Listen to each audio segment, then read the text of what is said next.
And I know you wanted me to talk about the adversity of diversity, and that's the title of my latest book, but I actually have something else in mind. I decided to put on my professor hat and give you a lecture on something else. Nope. What everyone should know about DEI and critical theory. Most people in this room have an opinion about critical theory and DEI. You know that it's not good for our society, and you may think that you know more than you do. So do you know where it came from? Why is it flourishing, or it was until some of us started speaking up? I would say that it's on its deathbed now. And how does it impact your life or the lives of your children? We're going to unpack some of that today. And before I get into what's wrong with our society, and you know, a lot of you older people like me will appreciate this, there are a lot of things that we got right in America. And one of that was the Civil Rights Acts of the 1960s.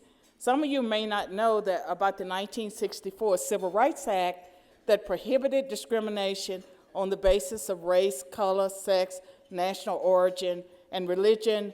It's been amended, you know, to include disability, and with the Biden and Obama administrations, they've put in sexual orientation, but it prohibited discrimination on the basis of race. We also passed the 1965 Civil Rights Act, the 1965 Immigration and Nationality Act. You may or may not think that was a good idea, but we passed it. It ended quotas based on nations, national quotas. And then in 1968, we passed the Open Housing Act. And I would argue that we became equal under the law. The goal then was to have a colorblind society, that people really talked about integration, assimilation, and it was an era where there was a lot of emphasis on advertising jobs nationwide. That benefited whites as well as blacks. There was an emphasis on outreach. Recruiters were sent out to different parts of the country, different neighborhoods or schools to recruit people who had been shut out. There was an emphasis on integration, bringing people in. And it never really got to prove itself, because the 1964 Civil Rights Act passed in 1964. Well, in 1965, Johnson gave his famous Howard University commencement address, where he used the analogy of a shackled runner, that you don't take a shackled runner to the front of a line and say you're free to compete with all the rest and believe that you've been fair. So he began that process of taking affirmative action, which was by executive order, never passed by both houses of Congress, signed by President Kennedy was the first one that issued an affirmative action executive order. And back then it was needed because we didn't have the Civil Rights Act of 1964. And so it prohibited discrimination on the basis of race. Well, Johnson's affirmative action amendment, executive order, it brought in the preferential treatment, and it set up EEOC, and it did various things, but this was totally opposite of what the Civil Rights Act of 1964 was supposed to do. And if you were to read the speeches of civil rights activists and listen to Dr. Martin Luther King, the idea of preferential treatment and quotas did not come from black folk. It was white male elites in the Nixon and Johnson administration that really pushed for the quotas and the preferential treatment. And so they sort of changed things so rapidly that we never got to see what it could look like.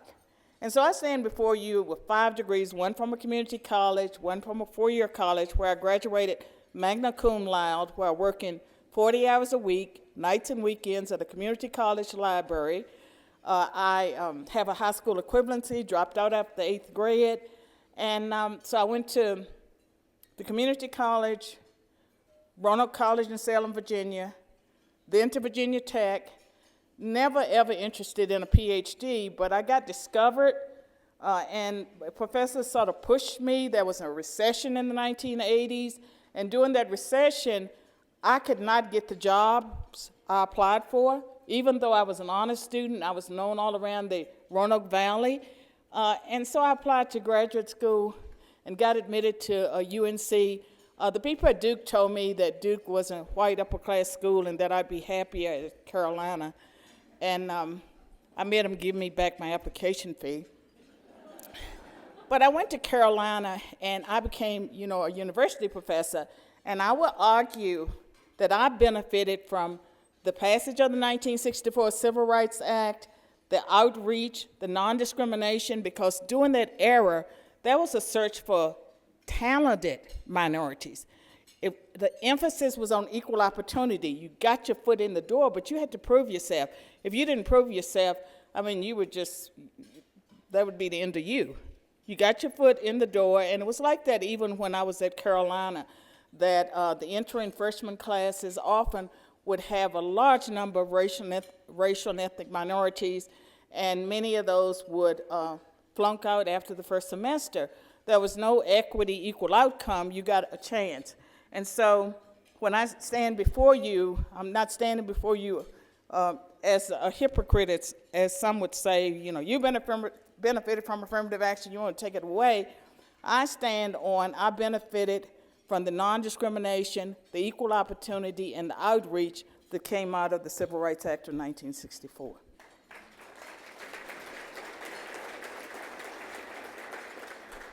So the point I want to make is we got some things right in America in the 1960s, but how did we get all messed up? Well, have you heard of these guys, Karl Marx and Friedrich Engels? How many of you have either heard about or read the Communist Manifesto? Okay. I'm going to very quickly give you some facts about the Communist Manifesto, and I'm going to look at my notes while I do it because I'm going through this very quickly.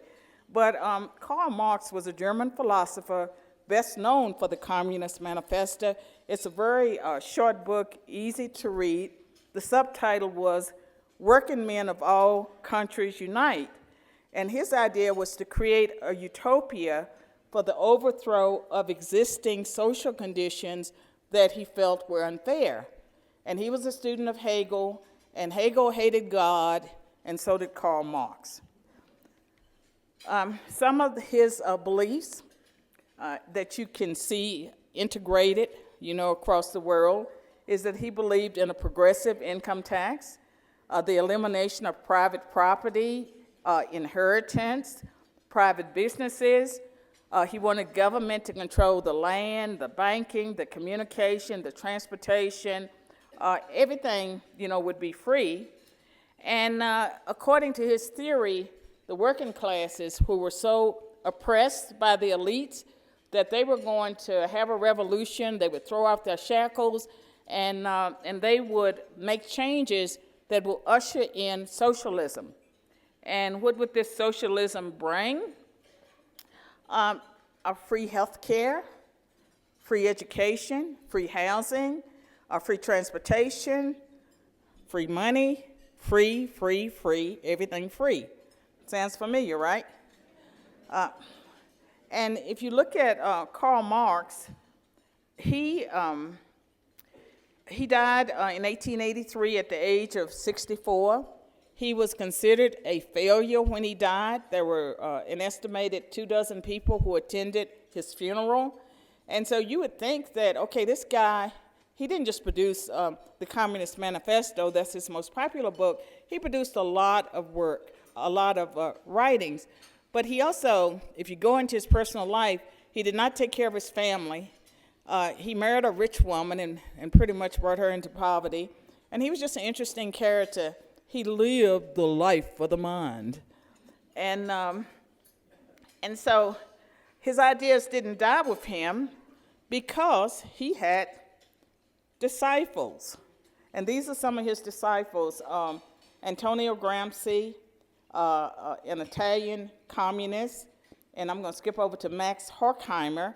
And Antonio Gramsci is known for cultural hegemony. And that was the idea that, and these are people that were trying to figure out why Karl Marx's theory failed. Why didn't, the proletariat, he called them, why didn't they rise up? And he decided that it was the culture.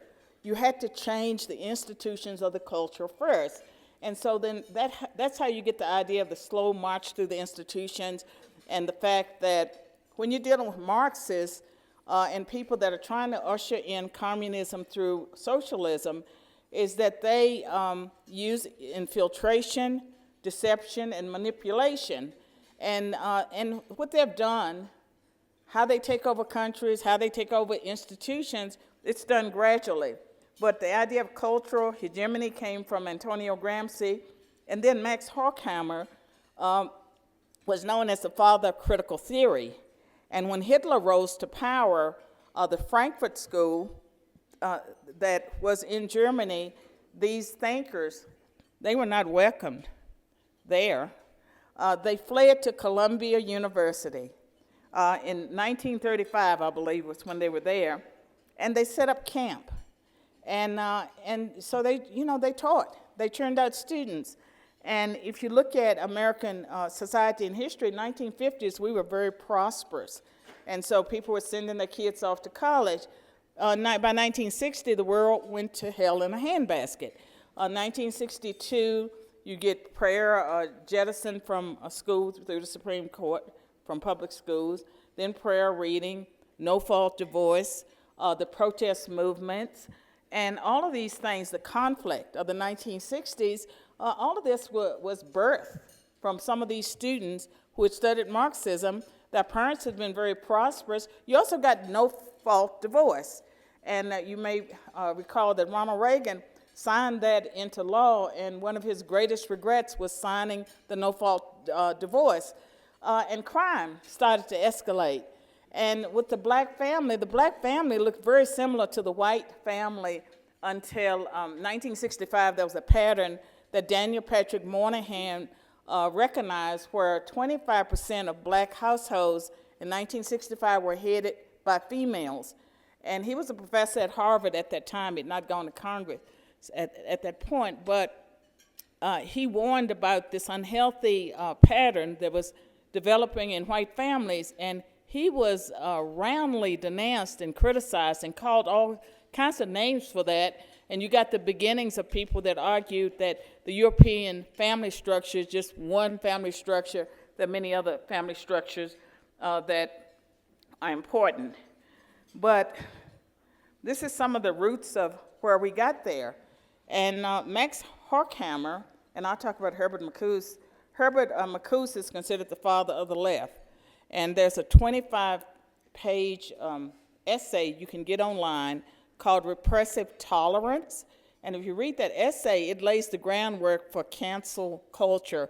And he was the one that had the idea of taking a coalition of minorities, disaffected minorities, including the LGBTQ community, and using these people to overthrow traditional structures. And he was also Angela Davis's mentor.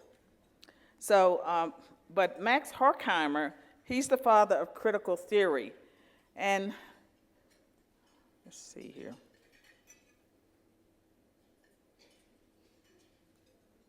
Okay. Critical theory, this is just one definition. And critical race theory is a part of critical theory. There are many different critical theories, but critical theory focuses on the oppression of the individual, the group, and society by self-imposed or externally imposed influences. And when you, the arguments about critical theory is that racial and ethnic minorities, women are oppressed, colonialism oppressed people in certain countries. And a critical theory is different from a traditional theory. When you went to college, if you're older, you studied traditional theories that tried to explain the world, and you looked for factors and you tried to predict. where critical theory is about dismantling what you see, and behind all of this is the idea of ushering in a utopia. Okay, this octopus was drawn by my art teacher. I told her to make it yucky and show the tentacles that critical theory, it influences critical legal theories, critical race theories, Marxism, feminist theory, queer theory, postmodernism, colonialism, and it has tentacles, it's everywhere. This word cloud, all of this is related to critical theory. The idea of white privilege, equity, toxic masculinity. Today there are places where they want to effeminize all the women, microaggressions, the idea of cisgender, social justice. All of these come from critical theory.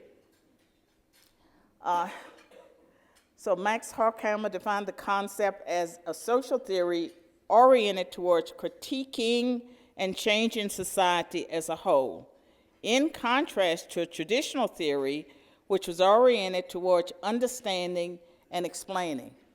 And one thing about critical theory and critical race theory and all of these theories that are in various university departments, at one time they were in the philosophy department, in the political science department. You might have one professor in the economics department, but eventually it is just seeped into every area of our lives, including medicine and science and math, and that's how we know that math is racist.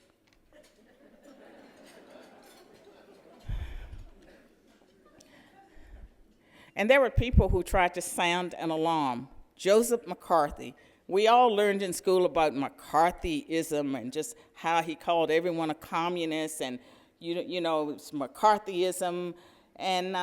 But I have to tell you that Joseph McCarthy has been vindicated. He was absolutely 110% right that there were Marxists in our government, there were Marxists infiltrated in American society, and what he told us was true. And they stirred up a lot of the unrest, during the 1960s. There were Marxists everywhere. There were Marxists under every bed. The next person that's very important, and I'm highlighting these because they got it right, they tried to warn us, Cleon Skousen. Has anyone read The Naked Communist? I'm disappointing you all. It's a very relevant book, and I'll tell you soon, and I'm also going to assign you all rules for radicals, and the next time I come through, if I ever ask again, I want to see more hands. Okay, Cleon Skousen was a former FBI agent as well as a professor at Brigham Young University. And Glenn Beck popularized his work. This book was published in 1958, but Glenn Beck brought it to our attention maybe 15 years ago. It could have been 20 years ago, but it's like Glenn Beck rediscovered it. And this is why it's important. In The Naked Communist, on those pages that I have listed, here are some of the goals, and there were 45 at the time considered current communist goals, 1958. And what I have up on the screen was read into the congressional record in 1963 by a Florida congressman named Herlong. So I would argue, again, that most of these have been done. 15, capture one or both of the political parties in the United States. I would argue that they captured one, and they're making good progress on getting the other one.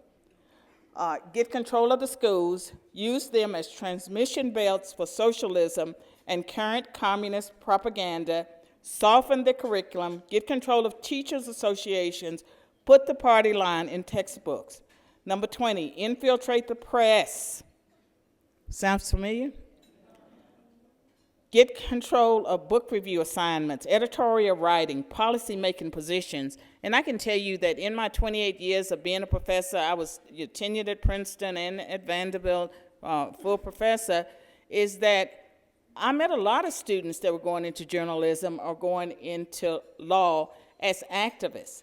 And so it was something like you chose your field to be an activist, you wanted to change it, and that was one of the influences that the Marxists were having, is that people, instead of thinking about you're going to present facts or you're going to do arguments, they wanted to change the world, they wanted to be activists. Gain control of key positions in radio, TV, and motion pictures. They've been great with that. Present homosexuality, degeneracy, and promiscuity as normal, natural, and healthy.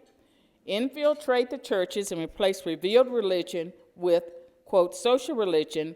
Discredit the Bible and emphasize the need for intellectual maturity, which does not need a religious crutch. Eliminate prayer or any phase of religious expression in the schools on the grounds that it violates the principle of church and state. And let's see what this last one is. Discredit the family as an institution, encourage promiscuity and easy divorce. Now, these goals that I listed are part of the 45. You have to buy The Naked Communist and read it and go to the pages to see the whole 45, or you could Google and you could get the Cleon Skousen's current communist goals. But if you go to Wikipedia, they say that he was some nut and he didn't know what he was talking about. If he didn't know what he was talking about, he must have been a prophet, because everything that he said has pretty much happened. And so this was put out 1958 in the Congressional Record in 1963, and here we are. And then the next person you need to know is Saul Alinsky, Rules for Radicals. How many people have heard of Saul Alinsky? More people have heard of Saul Alinsky.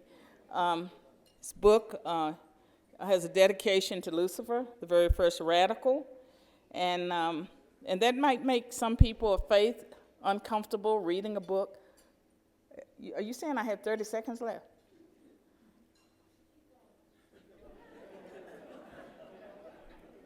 Okay. Saul Alinsky's Rules for Radicals is how the left took all of these communist ideas and they were able to, you should have been sitting over here, and I shouldn't have looked over there.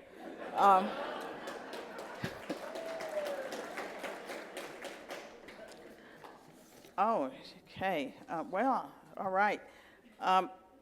That's how they did it. And I think that some of their strategies, that we can use them too, that we can go into organizations. If you're young, you don't have to fight every battle, keep your head down low, and you can make change gradually. Okay, I was here to talk about DEI, diversity, equity, and inclusion. I want to say it's not the same as non-discrimination, integration, and equal opportunity. People are saying diversity, equity, and inclusion really means that you didn't earn it. I have to agree that many of the people that I've seen that are DEI appointees, and it's not just about race. Look at the LGBTQ appointees in the Biden administration. Look at the press secretary. Look at the vice president that just got the Democratic nomination without having to win a primary. And so I'd say didn't earn it. DEI has a B for belonging. And I would argue, and they're saying that you need to bring people in institutions, use DEI, bring people in, but make sure they feel like they belong. Whether you feel like you belong somewhere is a psychological state. I can't make you feel like you belong here. And most young people, like, you have all kinds of identity issues. You don't feel like you belong anywhere. And that's normal. And if you feel entitled that you do belong, then you have a problem.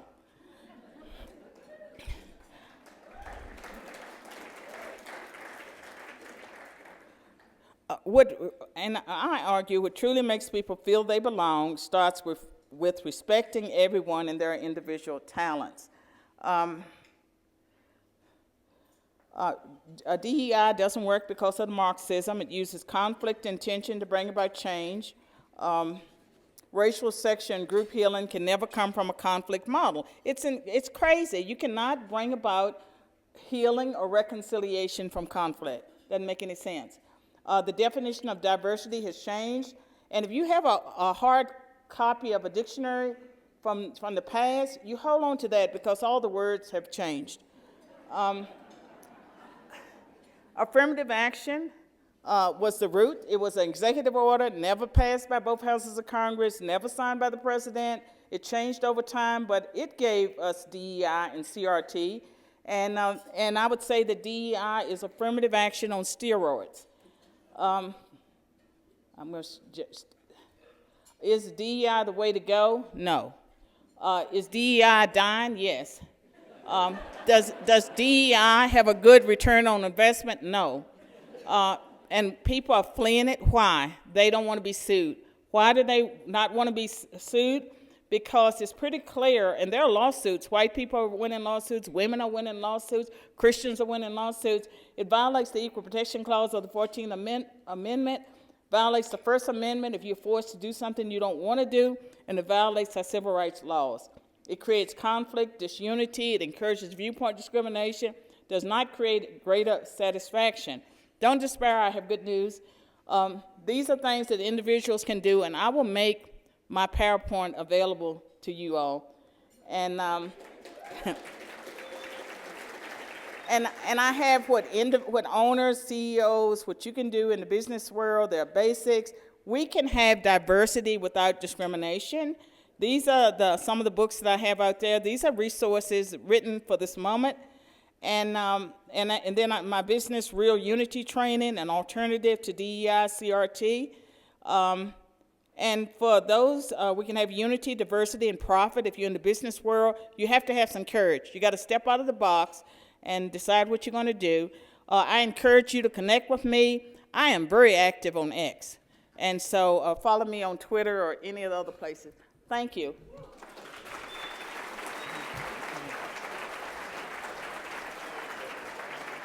Today, I'm going to start with a question about privilege, because that's one of the concepts that is so often preached in the world of DEI. And this is where they get me. Of course, we want every person to have equal opportunity. But I believe it was Melissa Kearney's book that she wrote recently. She's an Urban Institute scholar. She wrote a book called The Two-Parent Privilege. And I thought, well, you know, that's actually something I can see how there's a mountain of social science showing that having two parents is a privilege.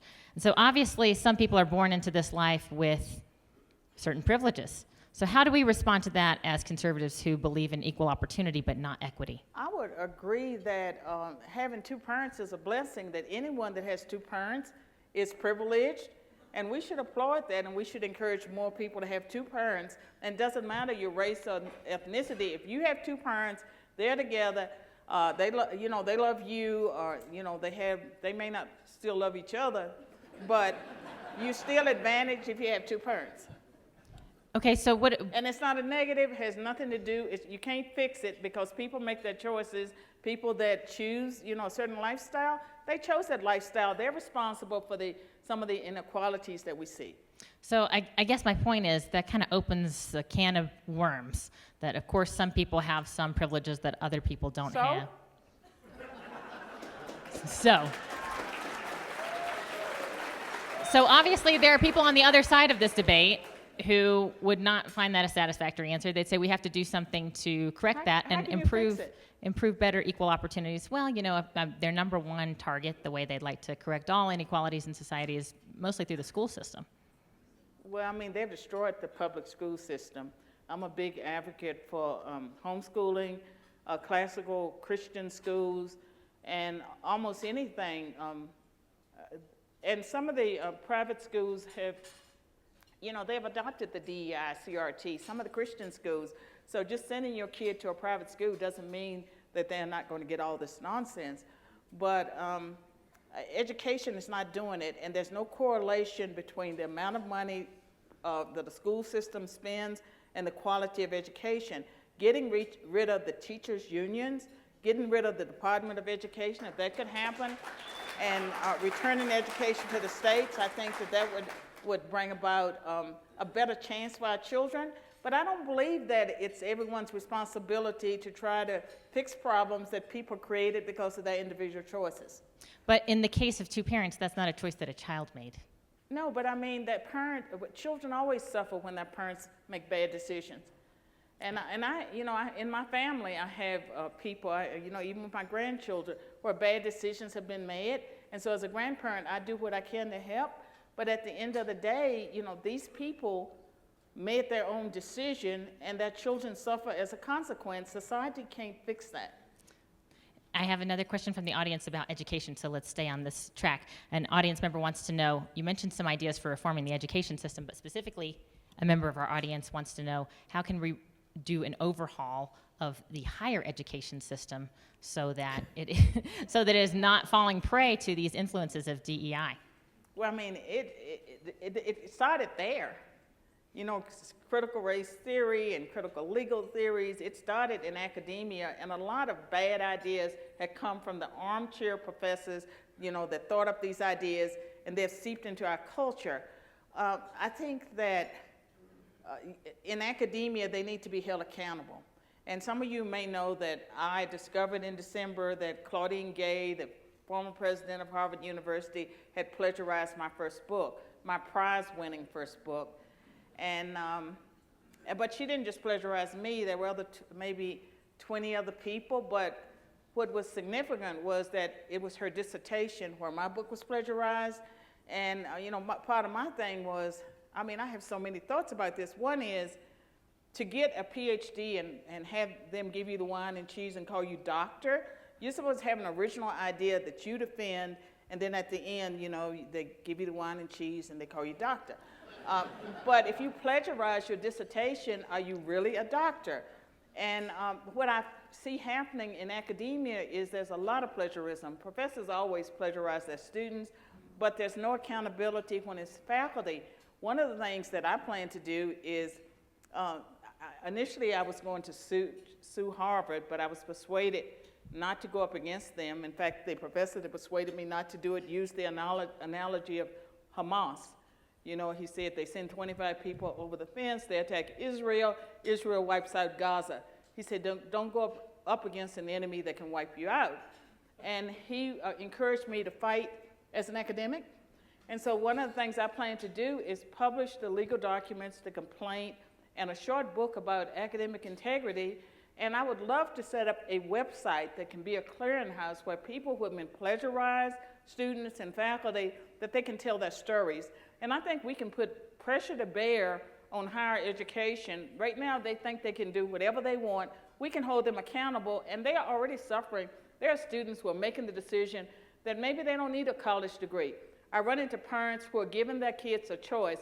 You can take this money I saved up for you and start a business, or you can go to college. It's your money. And so academia, to survive, it has to reform itself. But I think if we bring pressure to bear, that it will happen a lot faster. So we have a responsibility there, and totally critical race theory, DEI, all of that stuff seeped into K through 12 education. The critical theorists argue that babies as young as 6 months can be racist because they prefer certain faces to others.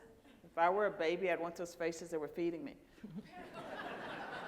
Certainly understand that. I think we have time for one more question, but it's a pretty big question. An audience member asks, why is relativism and postmodernism so seemingly attractive to young people? Is it merely due to indoctrination or something more? Well, mostly it has just been a part. All of these theories are not theories now that you go into a classroom and you study it. Like a lot of schools, they don't have anyone teaching Marxism or postmodernism or these theories. But it has just seeped into just every corner of education, and so they just naturally think that way. And for some of the conservatives that go off to campus, they went to VBS, Vacation Bible School, every year. They were raised by strong two-parent families. By Thanksgiving, they're questioning their faith. By Christmas, they're atheists. They want to fit in, and I think that a lot of it is that it's for survival. They see it as survival. And I'm glad for programs like this and Turning Point USA, Black Set, Clara Luce Booth, Young America's Foundation. These organizations are empowering young people, and they're standing up. They know how to argue. And I think that the churches need to be teaching worldviews, and it's not just apologetics, but it shouldn't be on the college campus doing that orientation, when they throw everything at you and let you know our institution has its values, they should already know what to expect and they should be able to respond. Thank you. Excellent. Thank you.